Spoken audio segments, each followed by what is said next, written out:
Olá, amados, meu nome é Hélio Martins de Souza, né? E estou aqui para falar um assunto, né? Explicar, tentar passar para os irmãos sobre um assunto, um conhecimento aqui sobre se realmente Deus pediu para que alguém, né, começando lá por Davi, lá pela tribo de Levi, na verdade, né, que ele vai lembrar aqui, se ele pediu para alguém construir uma casa para sua habitação, para sua morada, né? Desde já eu já posso afirmar que ele não pediu nada disso para ninguém. Tanto é que ele fala assim: o céu é o meu trono e a terra é o estrado dos meus pés. Como eu poderia habitar em alguma casa feita por mãos de homens, né? Por mãos humanas. Então tá.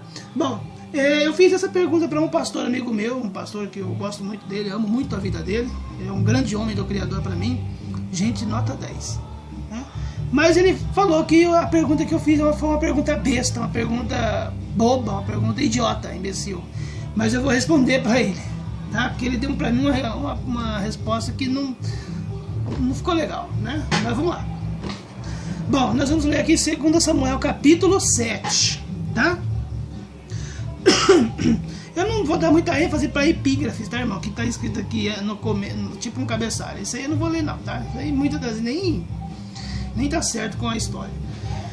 Vamos lá. Sucedeu que, habitando o rei Davi em sua própria casa, tendo-lhe o Senhor dado descanso de todos os seus inimigos em redor, perdão, disse o rei ao profeta Natã: olha, eu moro em casa de cedros, e a arca de Deus se acha numa tenda. Disse Natã ao rei: vai, faze tudo quanto está no teu coração, porque o Senhor é contigo. Porém, né, ao contrário disso, né, porém, naquela mesma noite veio a palavra do Senhor a Natã, dizendo: vai, diz ao meu servo Davi, assim diz o Senhor, edificar-me-ás tu casa para minha habitação? Porque em casa nenhuma habitei, desde o dia em que fiz subir os filhos de Israel do Egito até o dia de hoje. Mas tenho andado em tenda, em tabernáculo. Em todo lugar em que andei, com todos os filhos de Israel, falei acaso alguma palavra com qualquer das suas tribos, a quem mandei apacentar o meu povo. Essa tribo aqui que está falando aqui, ó, é a tribo de Levi, tá? Bem? Então tá.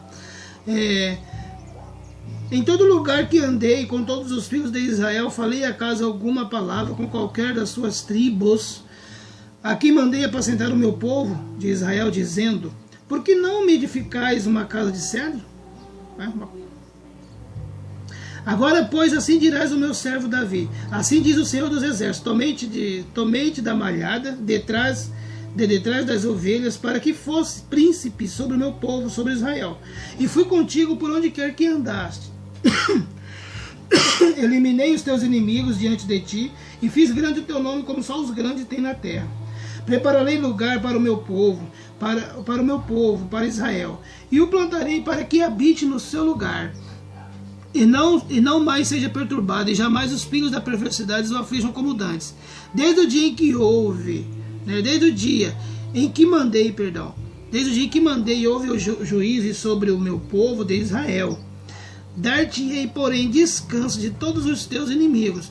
Porém o Senhor te faz saber que Ele, o Senhor, te fará casa, quando teus dias se cumprirem e descansares com teus pais. Então levantarei, ou seja, então farei levantar depois de ti o teu descendente, que procederá de ti, né? E estabelecerei o seu reino. Este edificará uma casa ao meu nome, e eu estabelecerei para sempre o trono do seu reino. E eu lhe serei por pai, e ele me será por filho. Se vier transgredir, castigá-lo-ei com varas de homens e com açoites de filhos de homens. Mas a minha misericórdia se não apartará dele, como a retirei de Saul, a quem tirei diante de ti. Porém a tua casa, o teu reino, serão firmados para sempre diante de ti. Teu trono será estabelecido para sempre. Segundo todas essas palavras, conforme toda esta visão, assim falou Natã a Davi. Amém? Perdão, mas eu tô meio ruim, né, da garganta, mas tudo bem. Amados, como eu disse, eu fiz uma pergunta a um pastor, né, se realmente o Criador pediu para alguém construir essas sinagogas. Eu não chamo isso de igreja não, porque isso é uma blasfêmia muito grande contra o Criador e contra nós também, né?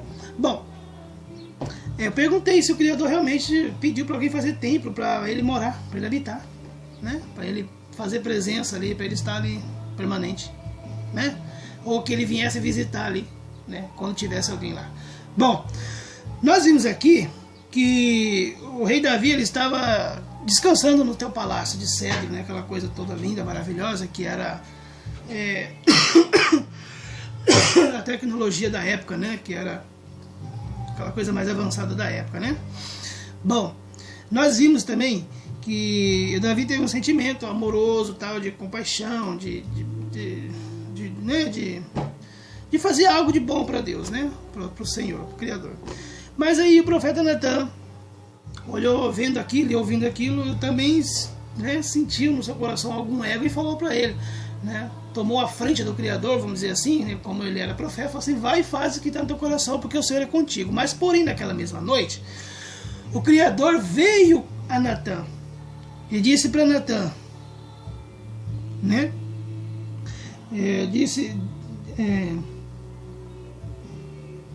Vamos lá, no versículo 4: porém, naquela mesma noite veio a palavra do Senhor a Natan dizendo: vai, diz ao meu servo Davi, assim diz o Senhor, edificar-me-ás tu uma casa para a minha habitação? Não é mesmo? Porque em casa nenhuma habitei desde o dia em que tirei os filhos de Israel do Egito, das mãos do Egito. Até o dia de hoje habito em tenda, em tabernáculo.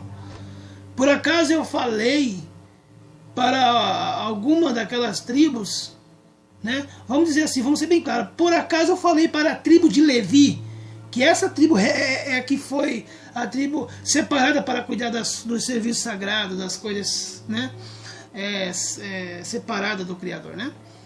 Então, por acaso eu falei para a tribo, para alguma tribo também, outra tribo que eu separei para, né, para assentar meu povo, para apacentar meu povo, por acaso eu falei alguma coisa ou pedi para que eles edificassem para mim uma casa de cedro?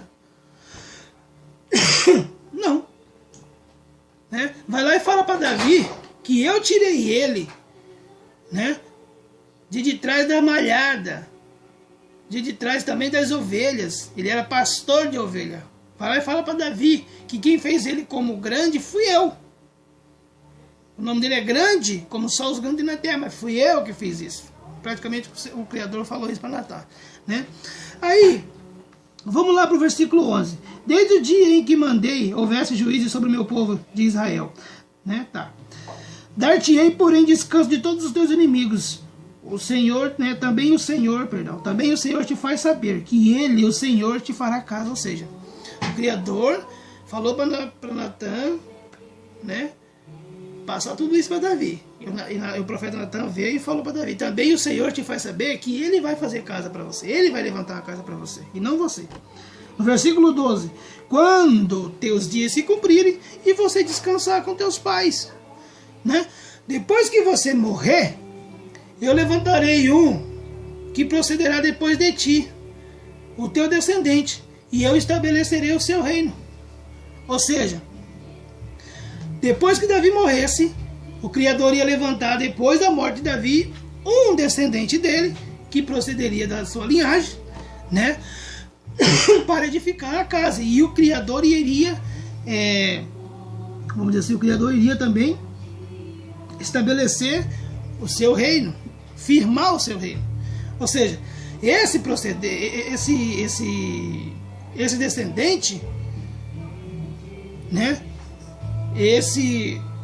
vamos dizer assim, que iria se levantar depois da morte do rei Davi, não poderia ser Salomão, porque Salomão é filho de Davi. Como que Salomão, depois de morto, ia fazer um filho? Não teria como. Então não foi Salomão. O Criador não estava falando de Salomão, né? E eu lhe serei por pai, e ele me será por filho. E se vier transgredir, castigá-lo-ei com varas de homens, né? Ou seja, Salomão se casou com a filha de Faraó. Historicamente, biblicamente falando, o maior inimigo do povo, do Criador. E depois ele se casou com várias outras mulheres estranhas, que adoravam ídolos pagãos, poste-ídolos, deuses estranhos, vamos dizer assim. E ainda Salomão fez o templo em nome de Salomão, no seu nome. Não fez o templo no nome do Criador. Porque o Criador falou que o que levantaria depois da morte de Davi, esse faria uma casa no teu nome, esse edificaria uma casa no nome dele. Salomão edificou um templo no nome de Salomão mesmo, no seu próprio nome. E aí? O que vocês me dizem? Eu estou falando com líderes religiosos, não com os amados que são aí enganados. Mas isso é para os líderes. O que vocês me dizem sobre isso? Né? Salomão levantou um templo para o nome dele, em nome dele. E quem iria edificar a casa para Davi, que quer dizer para o Criador, né? Quem iria edificar a casa para o Criador, ia levantar a casa para o nome dele, em nome dele, para a habitação dele. E aí? O templo de Salomão tinha sacrifício para vários deuses, ídolos, demônios. Não é nem demônios, é ídolos, quer dizer, um ser que não existe. E aí? O que vocês me dizem? Hã? Não é mesmo? Vamos parar de mentir pro povo, vamos parar de enganar o povo, vamos ler as escrituras, gente. Vamos passar o que é real, larga a mão. Vocês estão conduzindo as pessoas para o inferno, para a condenação final, para a condenação eterna. E vocês estão indo também,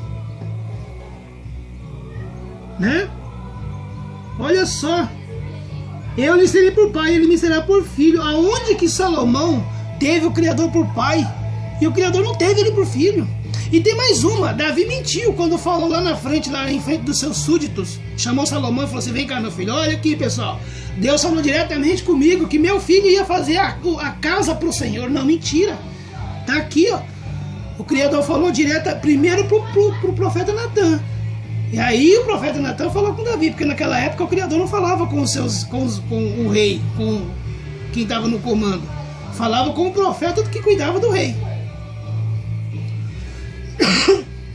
E depois Salomão usou essa mesma mentira mais para frente ainda para poder firmar que o Criador tinha dado ordem para levantar sim aquela casa. Mas mentira, Salomão levantou um templo para o seu próprio nome.